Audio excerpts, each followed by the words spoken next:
A very warm welcome to all of you to Self Selection Board, a one step towards uniform। मेरा नाम है शुभम वाशने और आज हम बात करने जा रहे हैं हीट एंड इट्स इफेक्ट के बारे में। ये टॉपिक आपके Indian army, navy and air force के लिए बहुत काम आएगा। ये टॉपिक स्पेशली आपके लिए प्रिपेयर करा जा रहा है सीडीएस के लिए और इसके साथ ही मदद करेगा आपकी एनडीए, एफकेट, आईनेट एंड टेरिटोरियल आर्मी में भी। आगे चलते हैं। ये टॉपिक आपको चार भाग में पढ़ाया जाएगा। सबसे पहले पढ़ाए जाएंगे बेसिक्स, इंपॉर्टेंट टर्म्स, फिजिक्स के practical concept and then MCQ जो आपसे पूछे गए हैं पिछले सालों में। शुरू करने से पहले बताना चाहूंगा सीडीएस एग्जाम प्रिपरेशन की वीडियो सारी अपलोड हो रही है, तो इसका लिंक आपको डिस्क्रिप्शन बॉक्स में मिल जाएगा। इसे आप देखें जरा और आपको सारी वीडियो एक्सेस यहाँ पर कर सकते हैं। आगे चलते हैं। हीट क्या होती है? हीट होती है एक फॉर्म ऑफ एनर्जी, जैसे वर्क होता है। अब इसे हम एक फॉर्म ऑफ एनर्जी कहते क्यों है? आपने कुकर की सीटी देखी होगी, तो आपने देखा होगा जब कुकर की सीटी बजती है तो थोड़ी सी ऊपर हो जाती है। तो थोड़ी जब ऊपर होती है तो उसमें से स्टीम निकलती है। तो वो जो थोड़ी ऊपर हुई है वो चीज तभी हो सकती है जब उसमें स्टीम में कोई एनर्जी हो और उसे वो धक्का मार के ऊपर कर दे। तो इसका मतलब हुआ हीट एक फॉर्म ऑफ एनर्जी है जो काम करवा सकती है कुछ, और इसकी यूनिट है जूल। अब आपको कुछ कन्वर्जन याद रखने पड़ेंगे, ये आपसे एग्जाम में डायरेक्टली पूछे जाते हैं कि अगर ये आ गया तो इसकी वैल्यू कितनी है। 1 कैलोरी की वैल्यू होती है 4.186 जूल और 1 जूल होता है 0.24 कैलोरीज। तो 1 केजी कैलोरीज कितनी होती है? 1000 कैलोरीज। ये पूरा कन्वर्जन आपको याद रखना है। इसके बाद हम चलते हैं कि अभी हम बात करने जा रहे हैं कि हीट की फॉर्म बदली जा सकती है अकॉर्डिंग टू आवर नीड। देखिए जैसे सनलाइट होती है, सनलाइट जैसे ही प्लांट लेते हैं तो वो फोटोसिंथेसिस में इस्तेमाल करते हैं। फोटोसिंथेसिस में क्या होता है, उस हीट एनर्जी को वो केमिकल एनर्जी में बदल देते हैं एंड फाइनली अपना फूड प्रिपेयर करते हैं। अगली है oil and gas. Oil and gas में क्या होता है कि जो हीट होती है उसका इस्तेमाल किया जाता है टरबाइन को मूव करने में। जब टरबाइन मूव होता है तो वो मैकेनिकल एनर्जी प्रोड्यूस करता है। वो मैकेनिकल एनर्जी का हम इस्तेमाल करते हैं इलेक्ट्रिकल एनर्जी में, और फाइनली जब इलेक्ट्रिकल एनर्जी बन जाती है तो हम उसे घर में इस्तेमाल करते हैं। तो तीन फॉर्म हुई चेंज यहाँ पर। पहली जो हुई वो है हीट एनर्जी, दूसरी है मैकेनिकल एनर्जी एंड तीसरी है इलेक्ट्रिकल एनर्जी। आगे चलते हैं। टेम्परेचर कन्वर्जन जो आपसे पूछा जाएगा सिर्फ इन तीन चीजों को पूछा जाएगा, फ़ारेनहाइट, सेल्सियस एंड केल्विन। अब इन तीनों चीजों में आपको ये तीनों बातें ध्यान रखनी है कि वाटर बॉयल कितने पे होता है, वाटर फ्रीजेस कितने पे होता है और एब्सोल्यूट जीरो की वैल्यू क्या है। ये तीनों अगर आपको याद होंगी तो ही आप न्यूमेरिकल सॉल्व करते बैठोगे, वरना वहां पर आप इस इक्वेशन का ही रट्टा लगाए रखोगे कि यार यहाँ पर वैल्यू पुट कर देंगे, फिर यहाँ से जो वैल्यू आएगी वो कर देंगे। इतना आप पे टाइम नहीं होगा, आप पे सिर्फ आधा मिनट ही आसपास होता है पूरे क्वेश्चन को सॉल्व करने के लिए। बट फिर भी आपको ये फॉर्मूला भी याद करना पड़ेगा, मतलब आपके पास ये तीनों वैल्यू प्लस ये फॉर्मूला याद करना है जिससे आप क्वेश्चन सॉल्व कर सकें। बहुत ही सीधा क्वेश्चन आता है और आपका डायरेक्ट ही मार्क्स आ जाएंगे अगर आपको ये चीज याद है तो। अगला क्वेश्चन है कि हीट प्रोड्यूस कैसे होती है। देखिए तीन चीजें होती है, solid, liquid and gas. Solid में हम बात कर रहे हैं आइस की, लिक्विड में वाटर की एंड गैस में वाटर वेपर्स की। ठीक, अब ये अगर तीनों चीजें हैं तो इनमें हीट प्रोड्यूस कैसे हुई। देखिए अगर मान लो पहली मैं इस सॉलिड ऑफ सब्सटेंस को मान लूं, तो यहां से मैं हीट दे रहा हूं, तो क्या होगा, ये जो पार्टिकल्स हैं ये वाइब्रेट करना स्टार्ट करेंगे। जब ये वाइब्रेट करना स्टार्ट करेंगे तो ये इसकी वजह से, वाइब्रेट होने की वजह से इसमें हीट प्रोड्यूस होगी।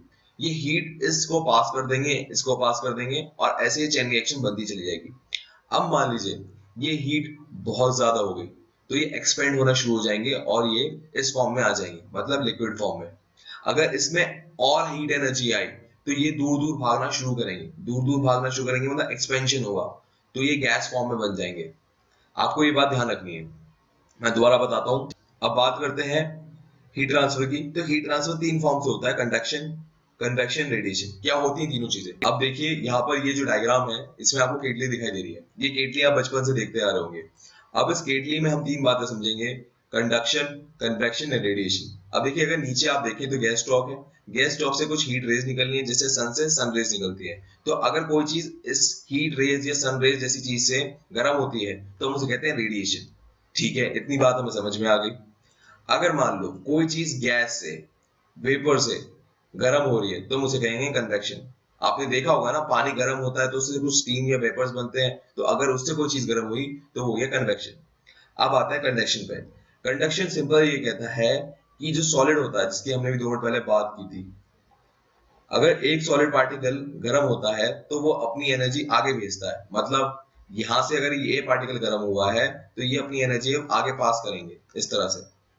तो उसको हम कहते हैं कंडक्शन। अभी आपको अगर कंडक्शन समझ में नहीं आया तो मैं ये कहूंगा जरा पासिंग द पासिंग गेम को देखो। पासिंग द पासिंग गेम में क्या होता है, हमारे पास एक फ्लो होता है और इसको हम एक दूसरे से पास करते चले जाते हैं, वही कंडक्शन में हो रहा है। हम यहाँ पर तकिए की जगह हीट को पास कर रहे हैं एक पार्टिकल से दूसरे पार्टिकल की तरफ। चलिए आगे चलते हैं। अगला सवाल है कि समर में हम लाइट रंग के कपड़े क्यों पहनते हैं एंड विंटर में हम डार्क रंग के क्लॉथ्स क्यों पहनते हैं। जो लाइट रंग के कपड़े होते हैं वो लेस एब्जॉर्ब करते हैं हीट को, जबकि जो विंटर के होते हैं मोर एब्जॉर्ब करते हैं हीट को। ठीक है, ये बात हमें समझ में आ गई, बट ऐसा क्यों? देखिए, जो डार्क रंग के क्लोथ्स होते हैं ना, जैसे ब्लैक, उनकी प्रॉपर्टी होती है कि वो जो भी रेज आएंगी या जो भी कलर आएगा उनपे वो उसे एब्जॉर्ब कर लेंगे। तो जैसे ही वो एब्जॉर्ब कर लेते हैं तो उसकी हीट भी एब्जॉर्ब कर लेते हैं, तो वो वहीं के वहीं कैप्चर कुछ समय के लिए हो जाती है और वो हमें सर्दी में गर्म महसूस करवाती है। अब आते हैं लाइट रंग के क्लोथ्स पे कि मान लो जब सनरेज इन पे पड़ती है तो वो सन रेज को ज्यादा एब्जॉर्ब नहीं करते, तो जब वो सन रेज को एब्जॉर्ब नहीं करते तो उसकी जो हीट होती है वो भी रिफ्लेक्ट बैक हो जाती है, और इस वजह से हम समर में लाइट रंग के क्लोथ्स पहनना ज्यादा पसंद करते हैं, जिससे हमें ठंडक महसूस होती है। आप चलते हैं आगे। आप समझते हैं हम कंडक्टर को एंड इंसुलेटर को। अब देखिए कंडक्टर क्या होता है। आपने ये फ्राई पैन देखा होगा या केटली देखी होगी। आपने अगर उस पे कोई प्लास्टिक की हैंडल नहीं लगाए और आपने उसे टच कर दिया तो आपका हाथ जल जाता होगा। क्यों? क्योंकि वो हीट का गुड कंडक्टर है। तो आपको इस बात से एक बात समझ में आ रही होगी कि जो स्टील होता है या एल्यूमिनियम, आयरन, ये सब, या कॉपर, ये सब गुड कंडक्टर होते हैं हीट के। अच्छा, बैड कंडक्टर कैसे होता है? अब यहाँ पर मैं अगर प्लास्टिक लगा दूं इस वाले पोर्शन में तो आप जब इसे टच करोगे तो आपका हाथ जलेगा नहीं। हाँ यार, ये बात तो सही है। अब ये बात सही क्यों होती है? देखिए, कुछ पार्टिकल्स ऐसे होते हैं, मतलब कुछ सब्सटेंसेस ऐसे होते हैं, एग्जांपल स्टील, या मैं बात करूं आयरन की, जिसमें जो मॉलिक्यूल्स होते हैं वो बहुत जल्दी वाइब्रेट करना शुरू कर देते हैं। तो जब बहुत जल्दी वाइब्रेट करना शुरू करते हैं तो इनमें हीट प्रोड्यूस होती है और ये हीट आगे पास करते चले जाता है, जिसकी वजह से वो सब्सटेंस बहुत गर्म हो जाता है। बट जैसे वुड या हम बात करें तो जो वुड या प्लास्टिक टाइप के मटेरियल्स होते हैं उनमें ऐसा नहीं होता कि यहाँ पर वाइब्रेशन हुआ और तेजी से यहाँ पर हीट पास होनी शुरू हो जाए। इसलिए ये होते हैं इंसुलेटर। मतलब अगर हीट पास नहीं हो रही है तो इंसुलेटर, हीट पास हो रही है तो कंडक्टर। ये बात आपको समझ में आ गई होगी। अब मैं आपको एक ऐसी बात बताऊंगा जिसमें आप शॉक हो जाओगे। जो वाटर होता है या एयर होता है वो बैड कंडक्टर ऑफ हीट होते हैं। आप कहोगे क्या बात कर रहे हो? मैंने कहा हाँ यार, सच में यही बात है। अब देखिए, गुड कंडक्टर कौन होते हैं? गुड कंडक्टर वही होते हैं कि सिंपल इनके मॉलिक्यूल्स को डिस्टर्ब करो और सबके सब एक साथ डिस्टर्ब हो जाएंगे, तो वो हो गए गुड कंडक्टर। पर अगर हम वाटर और एयर की बात करें तो उनके जो मॉलिक्यूल्स होते हैं उनको डिस्टर्ब करने में लगती है बहुत मेहनत। अब देखिए, मैं आपको एक बात बताने जा रहा हूँ। बात ऐसी है कि जो वाटर और एयर होती है वो बैड कंडक्टर ऑफ हीट होती है। रीजन बिहाइंड क्या है कि वो कन्वेक्शन या रेडिएशन से गर्म होती है।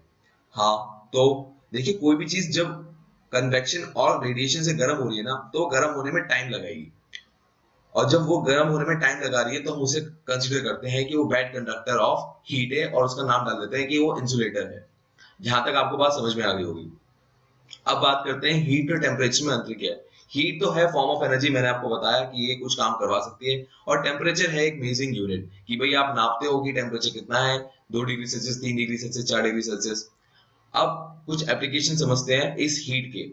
अब देखिए क्या होता है, आपने अगर रेलवे ट्रैक देखा हो तो उसमें एक छोटा सा गैप होता है। वो गैप इसलिए दिया जाता है कि मान लो ट्रेन जब उसमें चल रही है तो ये पूरा मेटल जो होगा वो गर्म हो जाएगा। गर्म होने की वजह से मेटल की प्रॉपर्टी होती है कि वो एक्सपेंड होगा। तो जब वो एक्सपेंड होगा तो वो इस वाले गैप को फिल कर देगा। अगर मान लो यहाँ पर कोई गैप ही नहीं है, अगर मान लो यहाँ पर कोई गैप ही नहीं है तो क्या होगा कि ये इसके ऊपर ओवरलैप कर जाएगा, और अगर ट्रेन यहाँ से चलती है तो वो ट्रैक से उतर जाएगी। तो ऐसा ना हो यहाँ पर, इसलिए गैप दिया जाता है। ये एग्जांपल आपसे पूछा जाएगा एग्जाम में। अगला सवाल ये है, कॉन्ट्रैक्शन क्या होता है? देखिए, हीट में कॉन्ट्रैक्शन मतलब होता है सिकुड़ना। अब देखिए, आप ये लकड़ी देख रहे होंगे जो कि एक्स के अंदर लगी हुई है, उसको इसमें फिट कैसे कराते हैं? एक तरीका है ठोक ठोक के फिट करा दो। वो इस तरह से फिट नहीं कराते क्योंकि वो एक टाइम बाद लूज हो सकती है। तो क्या करते हैं कि इस वाले पोर्शन को गर्म कर देते हैं।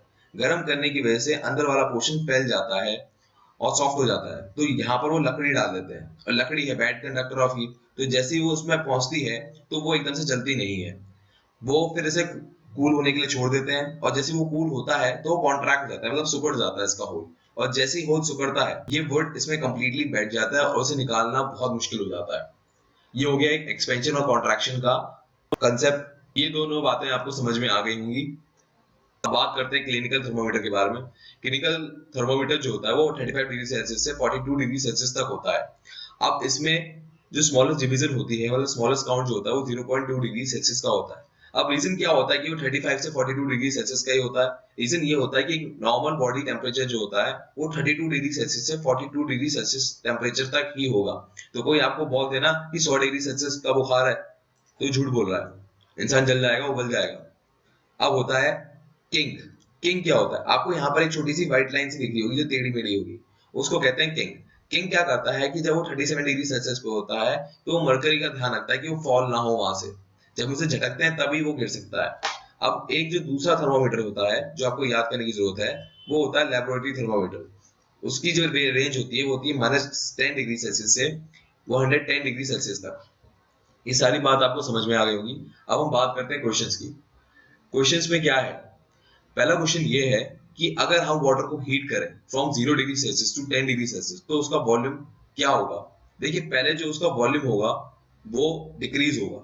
मतलब देखिए जब हम टेम्परेचर को गर्म करते हैं तो एक फेज आता है 4 डिग्री सेल्सियस का। 4 डिग्री सेल्सियस में सबसे ज्यादा डेंसिटी होती है, एंड देन उसका जो वॉल्यूम होता है वो डिक्रीज होता है, एंड देन 4 डिग्री सेल्सियस के बाद वो इंक्रीज होता है। तो पहले लिखा है इसमें फर्स्ट डिक्रीज देन इंक्रीज, तो सी इज द राइट आंसर। अगला सवाल, एक जो रेफ्रिजरेटर होता है अगर उसको पावर ऑन करके छोड़ दें और क्लोज रूम के अंदर छोड़ दें और उस रेफ्रिजरेटर का डोर ओपन करके छोड़ दें तो जो टेम्परेचर होगा रूम का वो क्या होगा? वो इंक्रीज होगा, डिक्रीज होगा, रिमेन अनचेंज होगा, या नन ऑफ दीज? तो आंसर है इसका कि टेम्परेचर रूम का बढ़ जाएगा। कैसे? अब देखिए एक रेफ्रिजरेटर है ये, अब आपने मान लो एक पानी की बोतल रखी है इसमें, तो पानी की बोतल करीबन 25 डिग्री सेल्सियस पे थी क्योंकि रूम टेम्परेचर 25 डिग्री सेल्सियस होता है। तो इसको जब हमने फ्रिज में रखी तो क्या करेगा रेफ्रिजरेटर? इसकी हीट ले लेगा, और ऐसे ही बहुत सारे ऑब्जेक्ट इसके अंदर होंगे वो उन सब की हीट ले लेगा। तो जब आप उसका डोर खुला छोड़ दोगे ना तो सारी हीट बाहर छोड़ देगा वो, जिस वजह से रूम जो होता है टेम्परेचर उसका इंक्रीज हो जाएगा। आगे चलते हैं। Mode of transmission of heat किस फॉर्म में कैरी किया जाता है इन मूविंग पार्टिकल्स? तो वो है आंसर ए, कंडक्शन। अगला सवाल है कि transfer of heat energy from heater coil to the cooking vessel. मतलब एक वेसल है उसको कुकिंग ऑयल के ऊपर, सॉरी हीटर कॉइल के ऊपर रख दिया गया है। अब ये जो हीटर कॉइल है उससे एनर्जी यहाँ पर वेसल में कैसे ट्रांसफर होगी? तो उसका आंसर है रेडिएशन एंड कन्वेक्शन। देखिए कुछ तो रेस फॉर्म में, हीट रेस की फॉर्म में आगे जाएंगी ऊपर, ठीक है, एंड कुछ कन्वेक्शन के द्वारा। आप कहेंगे कन्वेक्शन के द्वारा कह रहे हो आप, कंडक्शन के द्वारा क्यों नहीं कह रहे हो? यहाँ तो डायरेक्टली वैसे लगा हुआ है ना। देखो जो हीट होती है जो कि जैसे हम बात करें किसी आग के द्वारा, फायर के द्वारा किसी पे ट्रांसफर हो रही है तो कन्वेक्शन के द्वारा होती है। जैसे ही अगर एक मॉलिक्यूल से डायरेक्टली मॉलिक्यूल अपनी एनर्जी ट्रांसफर करेगा तो उसमें हम कहेंगे कंडक्शन है। मतलब एक बार हीट यहाँ पर पार्टिकल्स को वाइब्रेट कर देती है तो अब एक पार्टिकल दूसरे पार्टिकल को जो ट्रांसफर ऑफ हीट करेगा वो कंडक्शन के द्वारा करेगा। बट वंस जब तक हीट यहाँ से यहाँ तक पहुंच रही है, मतलब एयर से मेटल तक पहुंच रही है, तो हम उसे कन्वेक्शन कहेंगे क्योंकि गैस जो होती है हमारे आसपास वो गर्म होकर उसको गर्म कर रही है। अब आप मेरी बात समझ गए होंगे। चलिए आगे चलते हैं। अगला सवाल है the mode of propagation of heat from the sun to the earth is.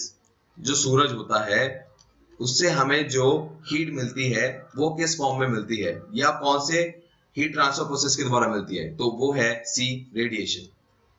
अगला सवाल, ये जो सवाल है ये सीडीएस के 2010 में आया था और ऐसे सवाल हर साल आते हैं। ये जो सवाल निकाला है मैंने सबसे मुश्किल सवाल है। अब जरा इस सवाल को समझे, और मैं जो आपसे कह रहा था कि आपको ये चीजें याद होनी चाहिए तो आपको अब इसकी वैल्यू समझ में आएगी। देखिए 2010 में जो सवाल पूछा गया तो उसने कहा इनमें से कौन सी स्टेटमेंट सही है। अब देखिए जो पहली स्टेटमेंट कह रही है वो ये कह रही है कि एक टेम्परेचर डिफर हो रहा है फ़ारेनहाइट में बाय 25 डिग्री सेल्सियस। मतलब दो टेम्परेचर है x+25 एंड x, तो जो उनका टेम्परेचर डिफरेंस है वो है 25 डिग्री सेल्सियस। ठीक है, हम समझ गए इसकी बात। अब वो ये कह रहा है कि अगर इसका कन्वर्जन सेल्सियस में मैं कर दूं तो ये y + 45 डिग्री बन जाएगा और इसका बन जाएगा y, और इन दोनों का जो डिफरेंस आएगा वो आएगा 45 डिग्री सेल्सियस। ठीक है, बट ये बात सच है झूठ हमें पता लगानी पड़ेगी। तो जब हम इस इक्वेशन में पता लगाएंगे डाल के वैल्यू, तो हमें पता लगेगा ये झूठ है। हम इन दोनों का कन्वर्जन करेंगे इस फॉर्मूले से, और जैसे ही हम कन्वर्जन पता लगेगा तो हमें पता लगेगा कि ऐसा कुछ नहीं है। तो हम इस बात को पता कैसे लगाएं कि सच में 25 डिग्री सेल्सियस का कन्वर्जन हो रहा है और सच में 45 डिग्री सेल्सियस का हो रहा है। तो हम क्या करेंगे यहाँ पर कि हम दो वैल्यू लेंगे हाइपोथेटिकली, मतलब यहाँ पर हमने ले ली 10 डिग्री सेल्सियस, 10 डिग्री सेल्सियस और इसमें 25 ऐड कर दिया, हो गया 35 डिग्री सेल्सियस। अब इसको कन्वर्ट करेंगे हम फ़ारेनहाइट में। तो जब हम इसे फ़ारेनहाइट में कन्वर्ट करेंगे उसका डिफरेंस निकालेंगे, तो वो जो डिफरेंस अगर 45 डिग्री सेल्सियस का आता है तो वो सही है, बट मैंने जब इसका कन्वर्जन निकाला था तो ये नहीं आया था, तो A is not the right answer. फिर ये बी में कह रहा है कि 0 डिग्री फ़ारेनहाइट जो होता है वो -32 डिग्री सेल्सियस होता है। तो अगर ऐसा है तो इसमें फिर वैल्यू डालिए, 0 डिग्री फ़ारेनहाइट की यहाँ पर अगर आप वैल्यू डालेंगे तो यहाँ पर -32 बचता है। अगर -32 डिग्री लाना है तो नीचे डिनोमिनेटर दोनों सेम होने चाहिए, जो कि है नहीं, तो इसका मतलब ये भी ऑप्शन गलत है। अब आते हैं सी पे। सी ये कह रहा है, जैसे ए स्टेटमेंट कह रही थी कि यहाँ पर 10 डिग्री सेल्सियस का डिफरेंस होना चाहिए, यहाँ पर जहाँ 25 का हो रहा था अब यहाँ 10 का होना चाहिए, और नीचे फ़ारेनहाइट में। अब जो सी स्टेटमेंट पे है वो ये कह रही है कि जैसे हमने ए स्टेटमेंट में टेम्परेचर डिफरेंस निकाला था, तो अब आपका ये कह रहा है कि सेल्सियस में जो टेम्परेचर डिफरेंस होना चाहिए वो 10 डिग्री सेल्सियस का होना चाहिए, और जो इसका कन्वर्जन करके फ़ारेनहाइट में होगा उसकी वैल्यू होनी चाहिए डिफरेंस में 18 डिग्री सेल्सियस। ठीक है, जब आप इस फॉर्मूले में वैल्यू पुट करेंगे ए स्टेटमेंट की तरह तो आपका आंसर 18 डिग्री सेल्सियस आएगा और ये सही निकलेगा। बट हमें फोर्थ स्टेटमेंट भी देखनी होगी, तो फोर्थ स्टेटमेंट ये कह रही है कि जो वाटर है अगर उसको 90 डिग्री सेल्सियस पे वार्म करेंगे तो वो वार्मर होगा देन 202 डिग्री फ़ारेनहाइट। अब आपको पता लगाना होगा कि इनमें से बड़ी वैल्यू कौन सी है, तो आपको पता लगेगा कि बड़ी वैल्यू 202 डिग्री फ़ारेनहाइट है जब आप अगेन इस वाले फॉर्मूले में वैल्यू पुट करेंगे। तो हमारा सही आंसर हो गया सी। अब देखिए जितने भी मैंने क्वेश्चंस दिए थे आखिरी वाले को छोड़ के जिसमें 2010 का था, वो सभी क्वेश्चन आईएएस प्रीलिम एग्जाम्स के थे। अगर आपको ऐसे क्वेश्चन सॉल्व करने हैं तो आप इन दोनों बुक को रेफर कर सकते हैं, इनका लिंक आपको डिस्क्रिप्शन बॉक्स में मिल जाएगा। मैं अब आगे चलता हूं। मैं ये कहना चाहूंगा कि ये है प्रज्ञांशु, इनका इंटरव्यू आपको बहुत पसंद आया था, ऐसे ही राधिका का एंड मयंक का। तो अगर आप चाहते हैं कि आपका कोई दोस्त जो कि आर्म फोर्सेस में सेलेक्ट हुआ हो, रिकमेंडेड हुआ हो, तो उसके बारे में बताइए, हम उनका इंटरव्यू लेंगे और उनका एक्सपीरियंस आपके सामने लेकर आएंगे जिससे आपको अपनी नेक्स्ट एसएसबी में मदद मिले। ये मेरे लिंक्स आपको डिस्क्रिप्शन बॉक्स में मिल जाएंगे इन सभी के। एंड अब मैं अनअकैडमी पे भी हूँ, तो आप मुझे डिस्क्रिप्शन बॉक्स में इसका लिंक देख के फॉलो कर सकते हैं। ये तो आपको पता ही है। तो वीडियो बहुत ज्यादा पसंद आ गई तो खान पे बुला लो, और मेरे लिए कोई मैसेज हो तो @varshney करके कमेंट बॉक्स में बता दो। एंड मैं आपसे लेता हूँ विदा। जय हिंद।